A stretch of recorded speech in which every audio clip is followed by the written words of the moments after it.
Hello YouTube family. This is a new video to go along with my series entitled Blessings of the Home. The last video in this series explained how we came to live here and why we call it Open Hand Farm. Today, I want to share another story of how a new friendship was formed. If you're new here, I'm Penny. And the last time I shared how I had been obsessed with looking for land before God gave us the house we're in now. Well, I didn't tell you that even after I had decided to stop looking and feel content with what I had, I still sometimes wished for a little more. You see, one of the side streets that we would use to get to many of our destinations would take us to a through street.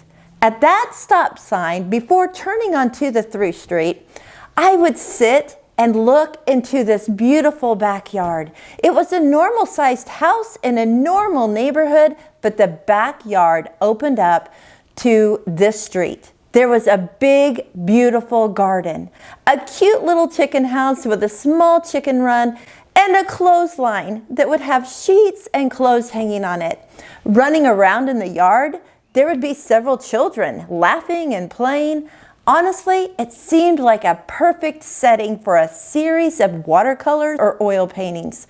I would sit at that stop sign maybe a little longer than I needed to, just to look and admire what was before me. I wished my backyard could look like this one. I technically was still being content with where I was. I just had dreams for the yard I had. At one point, I tried to convince myself to just go knock on the front door and see if she wanted to be friends. Of course, I never did. Soon, God gave us what we now call Open Hand Farm, and I did not have to sit and wish anymore. I had the space to fulfill all the same things that that family and many others around here had.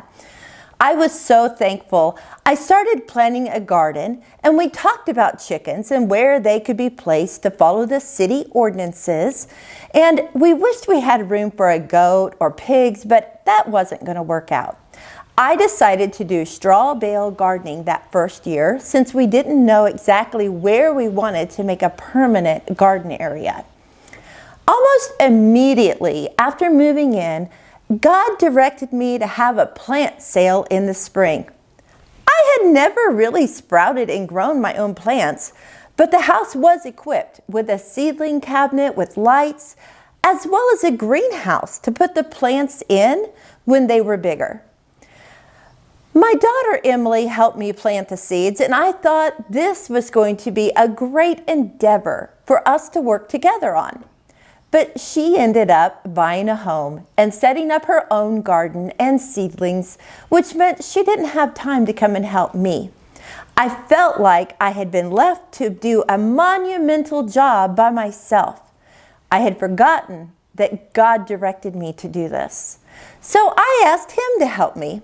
I asked Him to send me someone in my life with the same mindset when it came to gardening and chickens and canning and all things homesteading. As I waited for God to send me a homestead buddy, I ended up growing about 200 plants to get ready for the sale. I wondered if God was wanting me to have the sale to get to meet all my new neighbors.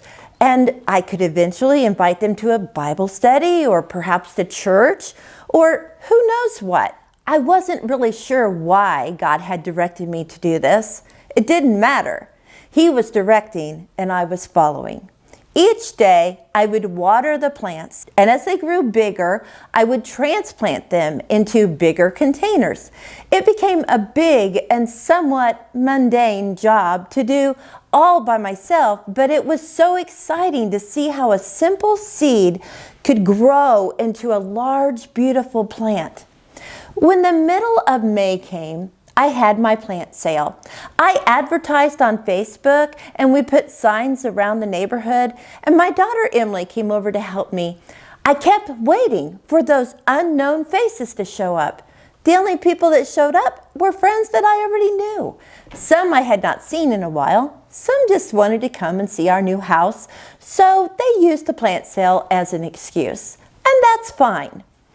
I went upstairs for something at one point and looked up to see one of my friends standing next to the wife of the young couple that my daughter and I had seen at the open house.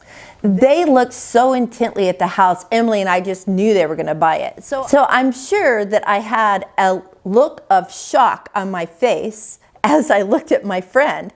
I was introduced to Kendra by my friend. As she explained, she was a child care worker at Kendra's church. So we were introduced, but there was no real time to sit and visit. When she left, I was kicking myself that I didn't visit with her more. A few weeks later, I heard a knock at my front door, and it was Kendra. I was so surprised and pleased to see her.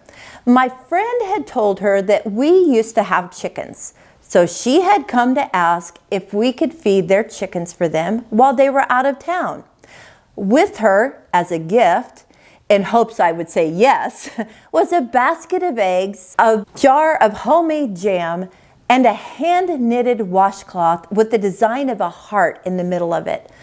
This is where God blew me away. You see, when I asked where they lived, she told me their house backed up to the through street that ran by our house. She was the owner of my dream backyard that backed up to the through street that I used to drive past so often. The one with the big garden and chickens and clotheslines. The one I considered knocking on the door and introducing myself to. Of course we would watch their chickens. After that, my new friend came to one of my in-home Bible studies, and I got to know her a little better. After a couple of months of feeling like I needed a friend that lived the life I wanted to live, I felt urged to contact her to see if she wanted to be my homestead buddy. To be honest, for fear that she would say she wasn't interested, I decided to ask in an email instead of in person. This was her reply.